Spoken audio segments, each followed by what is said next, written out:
My pleasure to welcome Anthony Lolli to the show. He is quite a success in the greater New York City area, and he is the founder of Rapid Realty, and they do leasing and investment sales in the greater New York City area and has a whole bunch of franchises, about 800 agents, just quite a great, interesting success story. I think you'll learn a lot about business and investing on this episode. Anthony, welcome. How are you? Thank you. Very well. Thanks for having me. Well, good. Thanks for joining us. So tell us a little bit about your background. I mean, you've been in real estate for 15 years, I think? 15 years. Yeah. It's a funny story. I actually started in real estate when I was 19 years old. I was motivated and encouraged by my friend's father. He was kind of like a stay-at-home dad and had been out of the workforce for many years. And he took a real estate class and jumped into real estate and started making money right away. So I said, "Where'd you go to school?" He told me where, and it happened to be in Bay Ridge, Brooklyn. So I attended the classes, and I remember, when I was in the classroom, the instructor was raving about how you can make so much money in real estate. You can become an investor, you can become a developer, you can become a top real estate salesperson, and on and on and on and on. So I raised my hand and I said, "Well, excuse me, sir, if that's the case, then why aren't you doing it? What's the story?" So he said, "I'm going to talk to you after class." So I said, "Okay, no problem." So after class came and he spoke with me and he said, "Anthony, I actually own this real estate school." The class was packed. I mean, there was over 50, 60 students, and the tuition was about $150 or $175 at the time. It was a one-week course. He had courses going on in the daytime, at night.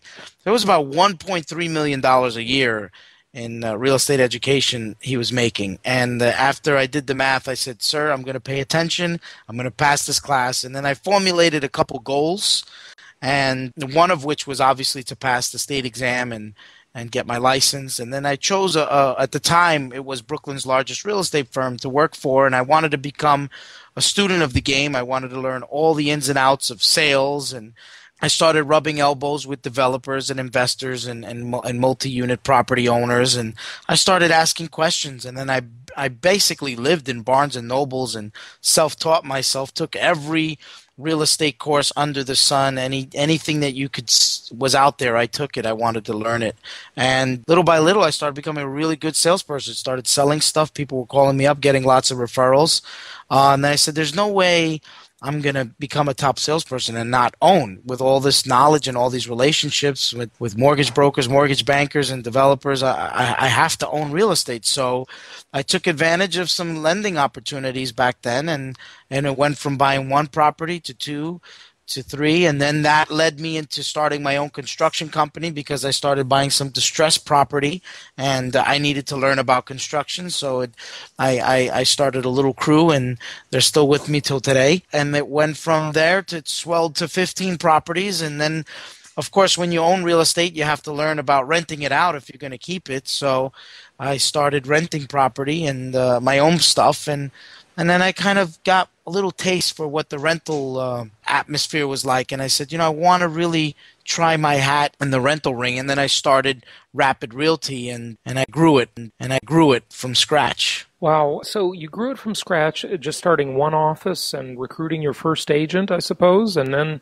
building it up, recruiting more, and then franchising after that, huh? Yeah, well, what happened was I started Rapid Realty, and it was myself, and I recruited a couple friends, some family. Then when I ran out of friends and family, I said, "You know what? It'd be pretty nifty to start a real estate school," and I think that $1.3 million wouldn't be too bad either. So I actually started a real estate school because my dad was a retired school teacher. My mom was a housewife. So I said, "I'm going to start a school. I'll give it to you guys. You guys own it. You guys run it." And I started referring people to their school that would want to come work for me. And I grew the company from just myself and a handful of agents. It grew to 15 to 20 to 30 to 80. There are eventually almost 150 agents. And actually started Rapid Realty in the first property that I bought at 21. And it went from the first floor to the second floor to the third floor because it was a 3-family mixed-use commercial property. So I was able to grow within the building. And then eventually the natural thing was to open up corporate stores. And coincidentally, that week that I was making that decision, I had found several locations. I was actually going to open up 7 stores all in one shot. I had the capital. And at the time, I had some good players. I had been grooming what I had called at the time my Michael Jordans to actually manage these stores. And the coincidence came in because that week I had been closing a couple deals with a good friend of mine. He's an entrepreneur, restaurateur, owns a lot of properties.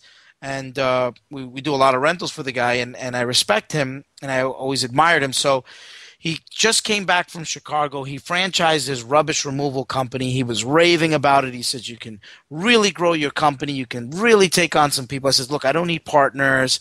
I don't need capital. I have my managers. I'm going to go to the corporate store route. I know about franchising, McDonald's, Burger King. Yeah. I'm not interested. He said, well, you should really consider it. So I've kind of brushed it to the side. Lo and behold, a couple days later, my 7 Michael Jordans that were going to be store managers, right when I was about to sign the leases, they all left me. Not even together as a group. They left me independently to start their own firms and direct competition with me. And then, of course, I said, I cannot continue to grow a company and breed my own competition. I have to look into this franchising thing because – if you're grooming a player, a salesperson, and they're helping you grow the brand, if you don't provide that outlet, they're eventually going to leave and do their own thing. So I flew my whole executive team out to Chicago. We learned all the ins and outs of franchising. And at that point, I recognized that we already had inherent similarities to franchising, because in the franchising world you have your franchisor and your franchisee, and they profit share and they call it royalties. In the real estate world you have your broker and your salesperson, and they profit share and they call it commission splitting.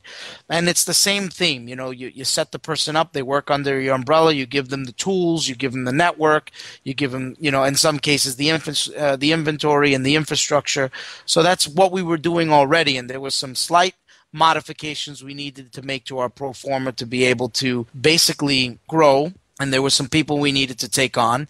But when I came back from Chicago, I said, I know I have a good concept, and I know I can run a great successful Anthony, what was in Chicago? Why Chicago? Well, Chicago is like the mecca for franchising. It's where most of the majors franchise consulting firms operate out of. They have their facilities there, their training, and a lot of successful franchises were birthed in Chicago. So who did you go to see in Chicago when you went there? I went to a couple franchise places, FranCorp, iFranchise, a couple different brands. So coming back from there, it was like, okay, I know I can do my own brokerage business well. I know I can, at one point I had it doing over 250 transactions a month. And I said, but can someone else do this? Is this a real business model? Is this a concept, or is it something that a veteran person can do? So I said, I'm going to open up a test pilot store. Before I ask a stranger to commit their own money and their own time, I'll open up a test pilot store. But this time I'll treat it like a franchise. I'll put a manager in there I could trust that I know won't fly away. And I'll put it through all sorts of exercises. And that's exactly what I did. I opened up my first test pilot location in Crown Heights, Brooklyn. I gave it all sorts of obstacles. I put it on the ground floor of a brownstone with really no retail presence. It was around the corner from an actual homeless shelter. And let me tell you, 6 months, the first month it started booming, and 6 months later the manager said, I don't want to manage. I want to be the very first Rapid Realty franchisee. I'm ready. So that was about 28 months ago, and we opened up our first location in Bay Ridge, Brooklyn, and it just exploded ever since into a 53 location franchise. And I'm excited because in the franchising world, it usually takes a couple years before you get people that become multi-unit franchisees, that they're comfortable with the concept and they want to buy more and more locations. But within 6 months to a year, I have like a handful of multi-unit franchisees that own 2, 3, 4 locations. So I'm very, very proud of that. And now we're in other states, which is really what a franchisor's dream is. Now, talk to us about real estate investing. You, many years ago, spotted the opportunity that real estate investing, or I should say, better term for it, income property investing, is the path to wealth. And, I have found throughout the years, and it's funny, I also got my real estate license when I was 19, just like you. I was in college, and I started selling real estate part-time many years ago and started buying investment properties through the years, and they just served me so well. I just think there is no better path to wealth and success than income property. What they've done for me, Anthony, and I bet you're going to say the same thing, even though I do not know, but they've really sustained my business for me in hard times. I've been able to call on those properties to provide me with extra cash I needed to grow my business, to sustain my business, and it's just such a great complementary thing, and your clients want to see that you're investing in the product you sell. I agree. I got to tell you, those properties were my angel investors. Right. You hit the nail right That's on the head. That's a great way to put it. They're your angel investors. And for those of you who don't know, an angel investor is usually the first investor in a company where they invest the first money after maybe the friends, family, and fool. Okay. and then the next step in financing a company is venture capital and, other bank financings available potentially. But angel investors, that's a great way to put it. Your income properties become your angel investors. Tell us more about that. Well, I saw it. I saw the strategy. I knew about equity appreciation, and I did it because I was picking the brains of people that were becoming wealthy from their rental property, and I heard the numbers that they bought them for, and I knew what the increased value was, and I saw them leveraging their properties and taking home equity loans and home equity lines of credit and refinancing, and I saw them basically making 10 years worth of rent roll income in one day, parlaying that money into investing into another property and all cash, refinancing that and keeping the thing going. And there's many ways to skin a cat, and there's many ways to look at a property. You can look at it for the cash flow, you can look at it for its equity appreciation and refinance value, you can look at it for its resale value. And once you have the eye for that, it becomes like The Matrix, like the movie The Matrix, where you can look at a property and you can automatically assume what you would do with it once you purchased it and kind of visualize. So you kind of have to know a little bit about construction, you have to know a little bit about finance, but once you get past all those things, you just don't want to stop. And you have to know about rentals too. If you're going to rent out your property and keep it, and even if you're just going to flip it, most stuff is sold on its rental revenue value. So, yeah. So what type of properties did you start buying in the beginning of your investment career? Well, I had a couple choices. In New York, it's a little different because, you have rent stabilization guidelines. So anything that's above 6 families, you're under rent stabilization guidelines. So I stood away. Although I own a couple of them, I deregulated them because the rents, I was able to increase the rents to the deregulated point. But and rent stabilization, is that just another fancy word for rent control? Well, there's a difference. Rent control is a fixed rent. Rent stabilize is that there's rules as to how much percent you can raise it. For example, 1 year it could be a 5% increase only. For a 1-year lease, 7% increase if you're giving a tenant a 2-year lease. But the real kicker in rent stabilization, and there's a lot of controversy going around it right now, especially in the media, is that you have to renew a rent stabilized tenant's lease. You can't kick them out. You can't raise the rent and more than whatever the laws are, and they're constantly changing every couple years, and there's always arguments. There's landlords and tenants always arguing their points. So when you own a rent-stabilized building, then you're only selling it or trading it under the multiple, and that's that. Versus owning 3 and up to 4 or 5 family homes, you're open. You can raise the rent to whatever the market value is. You're not restricted to having to renew the tenant's lease. And then, of course, if you want to sell it, in New York, what's really cool is that you'll find an end user, a person that might want to occupy the ground floor and the basement and the garden as their personal unit, and they're able to collect cash flow, rental revenue from the units above, which allows them to buy the property for a higher amount of money because the financing is available to them because the bank counts the rental revenue as income. Yeah, great opportunity. So what would you say to practitioners listening who are in the real estate business? They may be in the sales side of the business or even the rental side of the business. What would you say to them that it takes to be successful? Well, it's determination. You have to surround yourself around successful people. If you're the smartest person in your circle, change your circle. If someone's listening to your show, they're doing the right thing. You have to be a connoisseur of real estate, all things real estate, from blogs. I mean, I tell you, I subscribe to at least 50 to 60 different Twitters, and my phone does not stop texting whenever there's a new real estate related article. I like to keep my fingers on the pulse of the real estate market, the industry in general. And now, of course, now that I'm in franchising, I'm following that. But more importantly, for someone looking to get in or someone looking to rejuvenate their real estate investment career, they should understand that this is a perfect time right now because it's a do-over. The rules completely changed. So even if you're a 20-year real estate veteran expert, you have to go back to school. And in this case, we have all the tools available to us online. Google, YouTube, everyone's posting things under the sun. So you can self-educate yourself more than ever and learn all the new financing rules. I have a personal videographer and photographer who works for me, and he's starting to become a real estate investor because he's inspired by all the things that I'm doing. And the guy just started working for me a couple of years ago, really never did anything in real estate other than do all of my videos and pictures, and now he's becoming an investor, and he quickly, in a couple of days, got himself up to speed, utilized some contacts and connections I have. So it's not that difficult if you want in, especially with FHA and a bunch of other lending instruments that are available today. No question about it.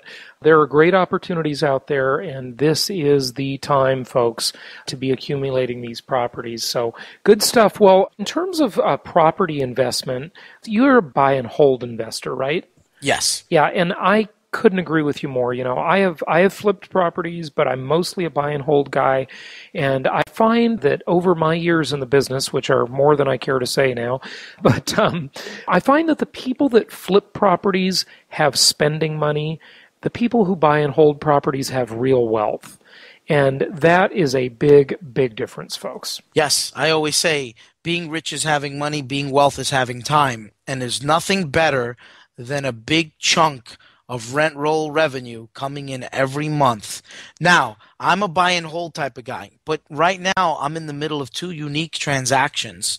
And this does happen in other areas besides New York. I'm in the middle of an air rights deal on one of my first properties that I bought where I founded Rapid Realty. And there was a zoning change, and that increased the value of my property. A bunch of development was going on around me. Someone bought the vacant lot next door that had been on a standstill because they bought it from the last purchaser who was going to turn it into condos, but he stopped when the recession hit. And he just bought it, and he approached me, and I approached him about buying my air rights. So now we're closing a $600,000 air rights deal. So it talk about money out of thin air. It's literally. And then of course there's another building that at my second property where I actually had a fire many years ago, a candle fire. I'm in the middle of that deal there because there was actually McDonald's traditionally owns the land that they lease to their franchisee. But sure, they're the biggest real estate company in the world, possibly. Exactly. This happened to not fall into that category. So the owner approached me about a couple months ago. He said, "Look, I'm not renewing McDonald's lease. The neighborhood has changed. The zoning has changed. I'm in the parking lot business." He owns a bunch of parking lots in the city. And he says, "I'm thinking about selling my property to a developer." And I had some relationships with some hotel developers, and I said, well, why don't we unite our properties and see what we can do together. So right now we're in the bidding process. A couple people are bidding for our properties, and then I'm talking to some of my neighbors.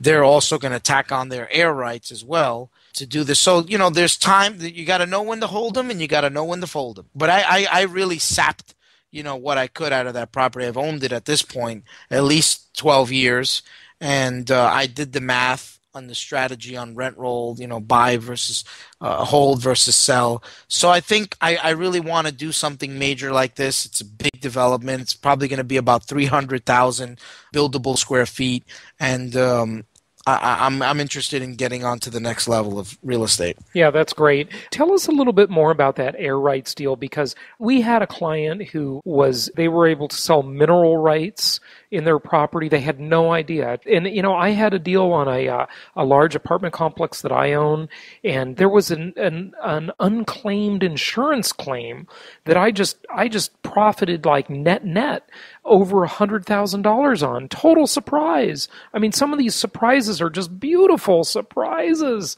Not all surprises are bad surprises. A lot of them are really wonderful. Absolutely. But how did that air rights deal go down? Just tell us a little bit about that. That's so interesting. Well, there were zoning changes, and the zoning changes, if you don't pay attention, they'll happen right under your feet, and you kind of have to keep up with things and go to, the board and the commission meetings and find out what's happening, who's poking around, who's asking about making changes.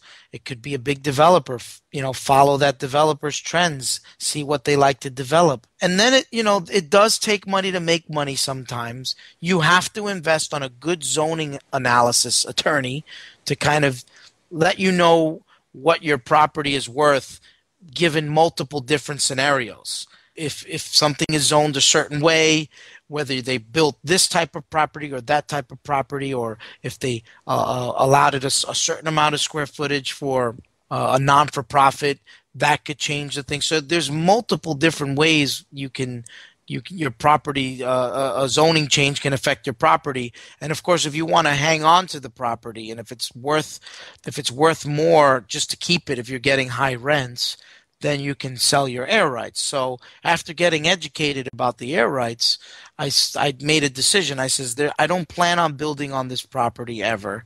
I don't plan on knocking it down. And I know what the maximum amount of an investor would pay me if they wanted to buy the whole thing outright.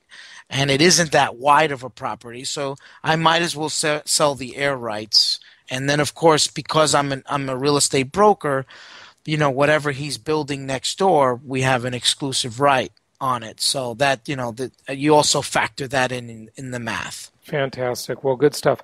Well, Anthony Lolli, give out your website and tell people where they can learn more. Well, they can go to my personal website, which is anthonylolli.com, and the way you spell Lolli is like lollipop. That's Lolli, so it's just my first and last name.com. And then, of course, if anyone's interested in real estate, rentals, or anything real estate related, they can go to my franchise company's website, which is rapidnyc.com. So either one of the two is fine. Good stuff. Thanks so much for joining us today, Anthony. Thank you.